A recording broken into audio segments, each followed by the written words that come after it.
নমস্কার বন্ধুরা, আমার জবা খিচুড়িতে তোমাদের সবাইকে স্বাগত জানাই। বন্ধুরা, আজকে আমার রেসিপি নিরামিষ বাঁধাকপির ঘন্ট। এই নিরামিষ বাঁধাকপির ঘন্টটা আমার কিন্তু রুটির সাথে খেতে খুবই ভালো লাগে।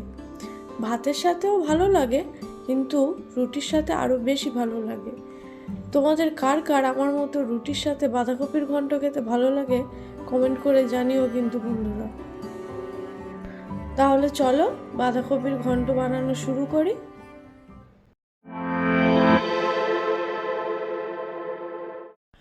বাঁধাকপির ঘন্ট বানানোর জন্য 500 গ্রাম বাঁধাকপিকে এইভাবে পাতলা করে কুচিয়ে নিয়েছি। আর দুটো মিডিয়াম সাইজের আলু এইভাবে বড় টুকরো করে কেটে রেখেছি। আর কিছুটা নিয়েছি মটরশুঁটি ও একটা বড় সাইজের টমেটো কুচিয়ে নিয়েছি। এবার চলো রান্নাটা শুরু করব। তার জন্য কড়াইটা চাপিয়ে দিয়েছি। কড়াইয়ের মধ্যে 3 থেকে 4 টেবিল চামচ সরষের তেল দিয়ে দেব।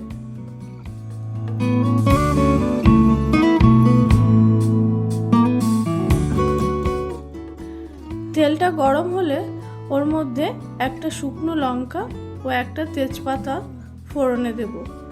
তার সাথে দেব হাফ চা চামচ 5 ফোড়ন।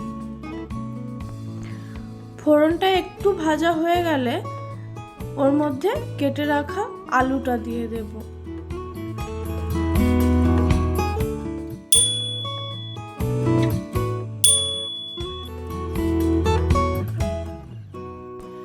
আলুটাকে তেলের মধ্যে বেশ কিছুক্ষণ ভেজে নেব।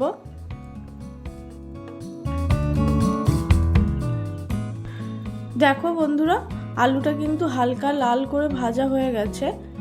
এখন এর মধ্যে কুচিয়ে রাখা টমেটোটা দিয়ে দেব। আর টমেটোটা দেওয়ার সাথে সাথে পরিমাণ মতো নুনটাও দিয়ে দেব।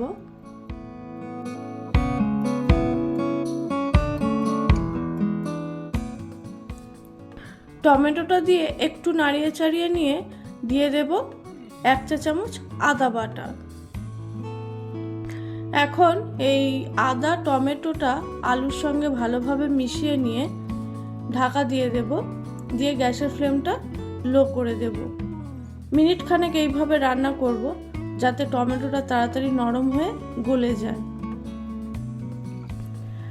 মিনিট খানেক পর ঢাকনাটা খুললাম। দেখো বন্ধুরা, টমেটোটা কিন্তু একদম গলে গেছে।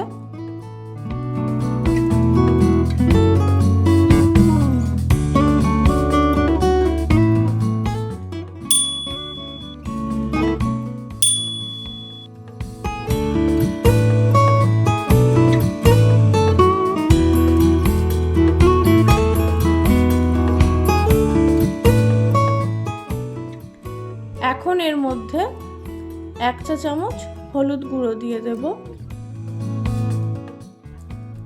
হাফ চা চামচ লঙ্কা গুঁড়ো ও 1 চা চামচ কাশ্মীরি লঙ্কার গুঁড়ো। তার সাথে দেব 1 চা চামচ জিরের গুঁড়ো। এই সমস্ত গুঁড়ো মশলাটাকেও আলুটার সঙ্গে বেশ ভালোভাবে কষিয়ে নেব। মশলাটাকে কিছুক্ষণ কষিয়ে নেওয়ার পর মটরশুঁটিটা দিয়ে দেব। মটরশুঁটিটাও দিয়ে কিছুক্ষণ নাড়িয়ে চাড়িয়ে নেব। এবার ওর মধ্যে কেটে রাখা বাঁধাকপিটা দিয়ে দেব।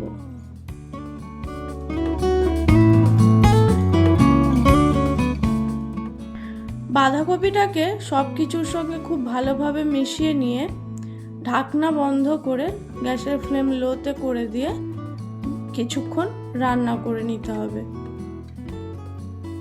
ততক্ষণ পর্যন্ত রান্না করব যতক্ষণ না বাঁধাকপিটা ভালোভাবে সিদ্ধ হয়ে যাচ্ছে।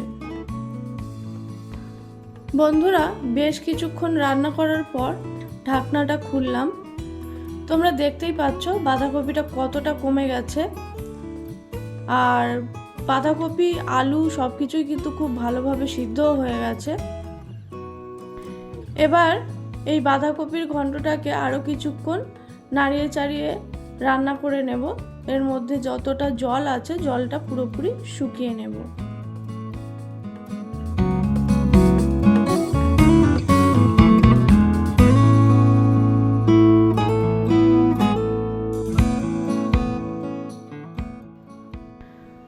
তো বাঁধাকপির ঘন্টটা প্রায় হয়ে এসছে।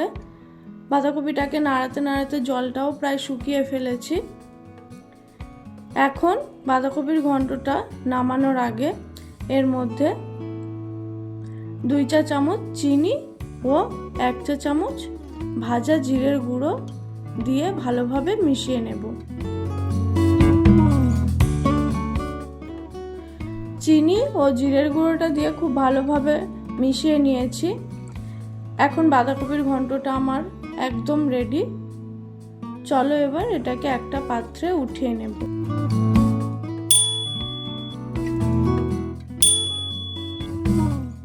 তো বন্ধুরা, তোমরা দেখতেই পেলে কত সহজ পদ্ধতিতে ও কত কম উপকরণে আমি এই সুস্বাদু বাঁধাকপির ঘন্টটা বানিয়ে ফেললাম।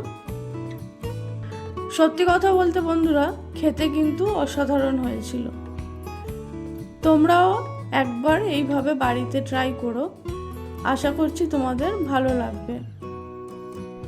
তাহলে বন্ধুরা, আমার আজকের এই বাঁধাকপির ঘন্টের রেসিপি তোমাদের কেমন লাগলো অবশ্যই কমেন্ট করে জানিও।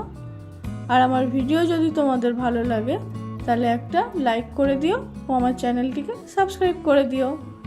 আজকের মতো এই পর্যন্ত, দেখা হচ্ছে পরের কোনো এক ভিডিওতে। ততক্ষণের জন্য টাটা।